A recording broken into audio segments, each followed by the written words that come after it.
Bonjour, que le Seigneur vous bénisse. Vous êtes à table avec le PMV. Alors, bonne réception. Amen. La sublime, glorieuse victoire chrétienne. Alléluia. Il y a des victoires comme des échecs. Aussi longtemps que le chrétien est encore vivant dans son corps terrestre.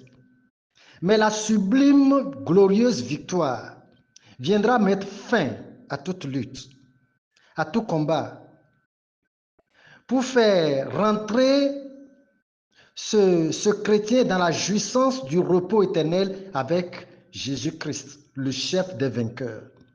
Alléluia.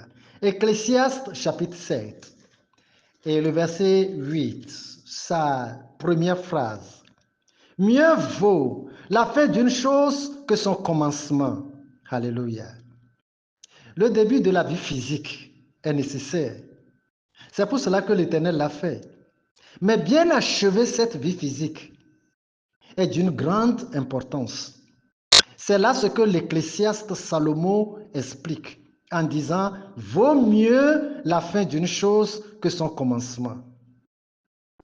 Quand l'on prend plaisir à fêter chaque année son âge plus une nouvelle année, sans jamais prendre un seul instant pour penser à comment achever toutes ces années terrestres, c'est vraiment un grand mal. Parce que sa durée dans l'éternité sera des millions et des millions de fois plus nombreuse. Donc la pensée de l'éternité doit quotidiennement se coucher et se réveiller avec nous. C'est pour dire que le départ, n'est-ce pas, quel que soit l'élan avec lequel vous démarrez, n'est pas aussi important, mais plutôt la bonne arrivée à l'heure. Voilà ce qui compte, la fin de notre vie. Naître n'est pas une grande chose au ciel, mais mourir est ce qui est considérable et évaluable. Mieux vaut la fin d'une chose que son commencement. Matthieu chapitre 26, verset 42. Il s'éloigna une seconde fois et pria ainsi. Mon Père, s'il n'est pas possible que cette coupe s'éloigne sans que je la boive, que ta volonté soit faite. Praise the Lord. Le Père lui avait sûrement répondu disant, mon fils, cette coupe est l'évaluation de ton passage sur la terre. Cette coupe est placée à la fin de ta vie terrestre pour te faire mériter le trône majestueux n'est-ce pas, de ma droite, d'éternité en éternité. Et si tu dois t'en passer, à quoi bon être sur terre? Alléluia. Ça, c'est moi qui l'ai dit comme ça. Rien de grand et de spectaculaire ne s'est pas produit à la naissance de Jésus-Christ. Mais quand il mourait, le ciel s'était assombri.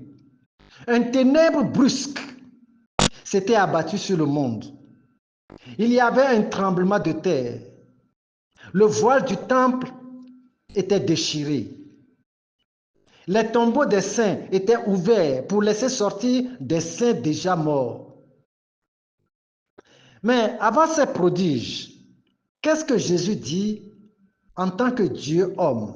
Marc chapitre 15, verset 34. Marc chapitre 15, verset 34. Et à la 9e heure, Jésus s'écria d'une voix forte, Eloi, Eloi, lama sabachthani, ce qui signifie, mon Dieu, pourquoi m'as-tu abandonné? Alléluia. Pourquoi m'as-tu abandonné?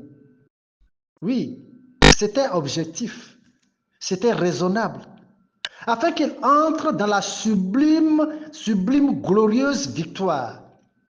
A-t-il vraiment achevé, bien achevé? Était-il mort de la mort de vainqueur? Voyons ensemble. Jean chapitre 19 et le verset 30. Jean chapitre 19, voilà, verset 30.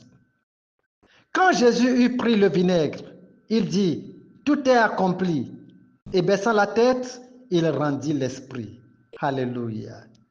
Voilà la victoire sublime de Jésus-Christ.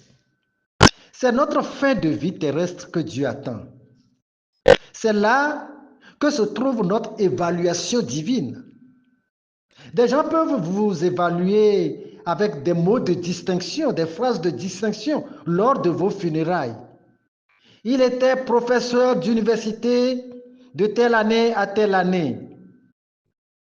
Il était député à l'Assemblée nationale de telle année à telle année. Ministre ou premier ministre de telle année à telle année.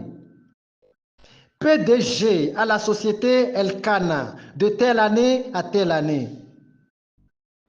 Fondateur de l'ONG Vie Brillante de telle année à telle année.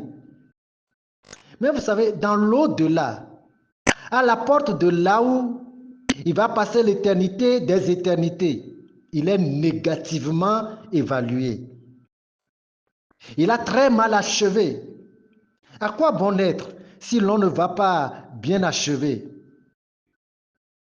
Matthieu chapitre 25, verset 41.